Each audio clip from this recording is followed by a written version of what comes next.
Assalamualaikum warahmatullahi wabarakatuh. Perkenalkan, nama saya Irama Ningsih Damani dengan NIM 42131211047. Prodi Pendidikan Fisika. Di sini saya ingin menyelesaikan tugas telaah kurikulum tentang prinsip-prinsip pengembangan kurikulum. Nah, sebelum kita masuk ke topik, kita harus tahu dulu dong apa itu kurikulum.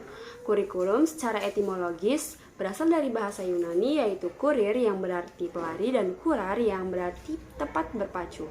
Nah, menurut istilah yang dikemukakan oleh S. Nasution, kurikulum ialah suatu rencana yang disusun untuk melancarkan proses belajar mengajar di bawah bimbingan dan tanggung jawab sekolah atau lembaga pendidikan serta staf pengajaran.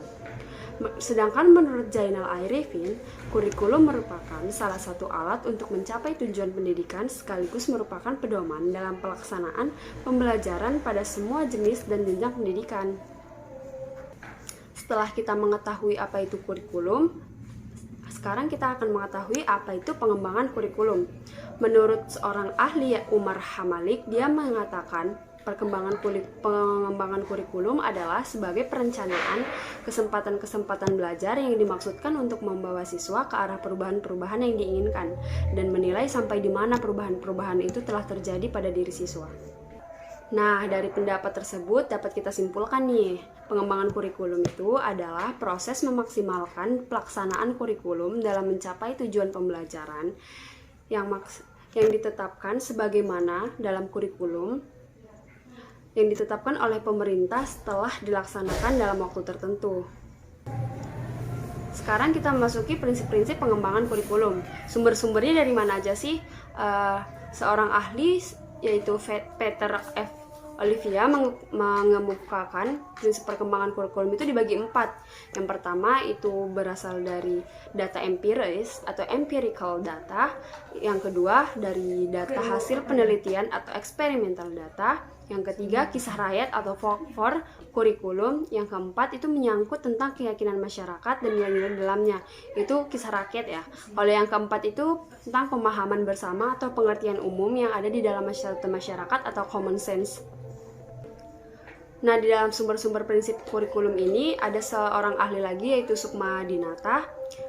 Dalam bukunya dia bilang kalau pengembangan kurikulum itu ada praktek 16 yang menyebutkan beberapa sumber pengembangan kurikulum. Itu yang pertama ada kehidupan dan pekerjaan orang dewasa, di mana isi kurikulum disesuaikan dengan persiapan anak untuk menjalani kehidupan dan pekerjaan orang dewasa.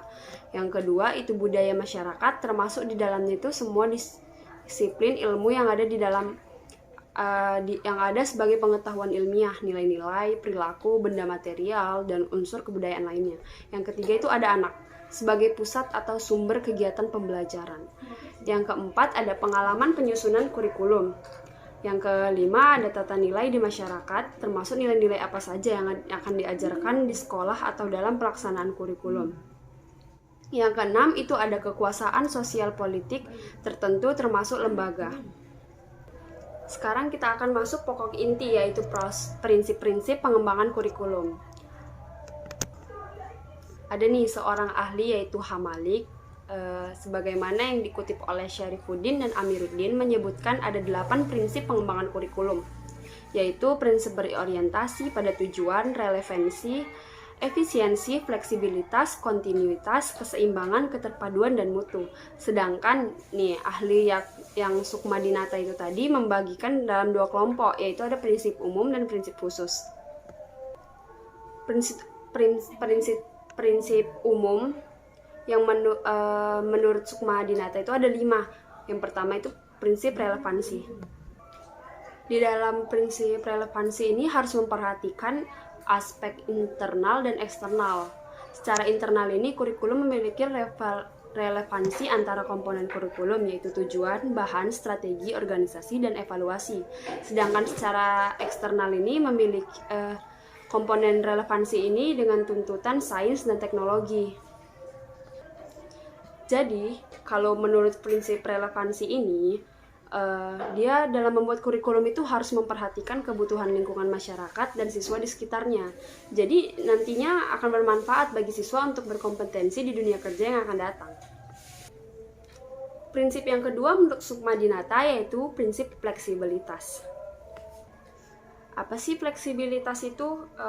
Prinsip fleksibilitas itu harus bisa menyesuaikan berdasarkan situasi dan kondisi, tempat dan waktu yang selalu berkembang, serta kemampuan dan latar belakang siswa. Peran kurikulum di sini itu penting terhadap perkembangan siswa. Untuk itu prinsip fleksibilitas itu harus memiliki dan harus berisi hal-hal yang solid, tetapi dalam implementasinya dimungkinkan untuk menyesuaikan penyesuaian berdasarkan kondisi regionalnya, waktu dan kemampuan serta latar belakang anak. Harus tahu gitu dia. Yang ketiga itu ada prinsip kontinuitas. Makna kontinuitas ini adalah berhubungan, yaitu adanya nilai keterkaitan antara kurikulum dari berbagai tingkat pendidikan, sehingga tidak terjadi pengulangan atau disharmonisasi bahan pembelajaran yang berakibat jenuh atau membosankan baik yang mengajarkan atau guru maupun yang belajar, itu peserta didik. Selain berhubungan dengan tingkat pendidikan, kurikulum juga diharuskan berhubungan dengan berbagai studi, agar antara satu studi dapat melengkapi studi lainnya. Sedangkan fleksibilitas ini kurikulum yang dikembangkan tidak kaku dan memberikan kebebasan kepada guru maupun peserta didik dalam memilih program atau bahan pembelajaran, sehingga tidak ada unsur paksaan yang menempuh program pembelajaran. Yang keempat itu ada prinsip efisiensi. Efisien ini salah satu prinsip yang harus diperhatikan banget nih dalam pengembangan kurikulum, sehingga apa yang telah direncanakan sesuai dengan tujuan yang ingin dicapai. Jika sebuah program pembelajaran dapat diadakan 1 bulan pada waktu dan memenuhi semua tujuan yang ditetapkan, itu bukan halangan, sehingga siswa dapat mengimplementasikan program pembelajaran lain, karena upaya itu diperlukan agar dalam pengembangan kurikulum dapat memanfaatkan sumber daya pendidikan yang ada secara optimal, cermat, dan tepat, sehingga hasilnya itu memadai. Nah, yang terakhir ini ada prinsip efektivitas. Yang dimaksud dengan efektivitas itu apa sih? Di sini tuh mengarah ke sejauh mana rencana program pembelajaran dicapai atau diimplementasikan. Dalam prinsip ini dibagi lagi jadi 2 kelompok, yaitu ada efektivitas mengajar guru dan efektivitas belajar siswa. Dalam aspek mengajar guru ini, jika masih kurang efektif dalam mengajar bahan ajar atau program, maka itu menjadi bahan dalam mengembangkan kurikulum di masa depan, yaitu dengan mengadakan pelatihan. Sedangkan aspek pada efektivitas belajar siswa itu perlu dikembangkan kurikulum yang terkait dengan metodologi pembelajaran, sehingga apa yang sudah direncanakan dapat tercapai dengan metode yang relevan dengan materi atau materi pembelajaran. Nah, tadi kan ada prinsip umum. Sekarang kita masuk ke prinsip khusus. Itu ada 5 juga. Yang pertama itu prinsip penentuan tujuan pendidikan. Tujuan pendidikan itu mencakup tujuan yang bersifat umum dan khusus. Dalam perumusan tujuan pendidikan didasarkan pada sumber-sumber seperti ketentuan, kebijakan pemerintah, survei mengenai persepsi masyarakat tentang kebutuhan mereka, survei tentang pandangan para ahli dalam bidang-bidang tertentu, serta survei tentang kualitas sumber daya manusia, serta pengalaman negara lain dalam menghadapi masalah yang sama. Yang kedua itu ada prinsip pemilihan isi pendidikan atau kurikulum. Dalam menentukan isinya ini harus melalui beberapa pertimbangan dong yang dapat dijadikan dasar acuan. Dasar acuannya itu ada penjabaran tujuan pendidikan ke dalam perbuatan hasil belajar yang khusus dan sederhana. Isi bahan pelajarannya pun harus meliputi semua isi pengetahuan, sikap, dan keterampilan. Yang ketiga itu ada prinsip pemilihan proses belajar mengajar. Hendaknya itu harus memperhatikan kecocokan metode, variasi metode, serta keefektifan metode. Yang keempat itu ada prinsip pemilihan media dan alat pengajaran. Dalam proses ini harusnya memperhatikan kegiatan perencanaan dan inventaris terhadap alat atau media apa saja yang tersedia, serta perorganisasian alat dalam bahan pembelajaran, baik dalam bentuk modul atau buku paket. Dan yang terakhir itu yang kelima, prinsip berkenaan dengan penilaian.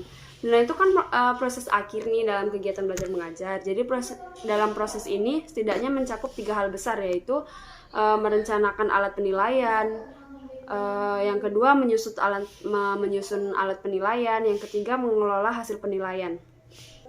Sekian dari penjelasan saya, semoga bermanfaat tentang prinsip-prinsip pengembangan kurikulum. Kurang lebihnya saya mohon maaf. Assalamualaikum warahmatullahi wabarakatuh.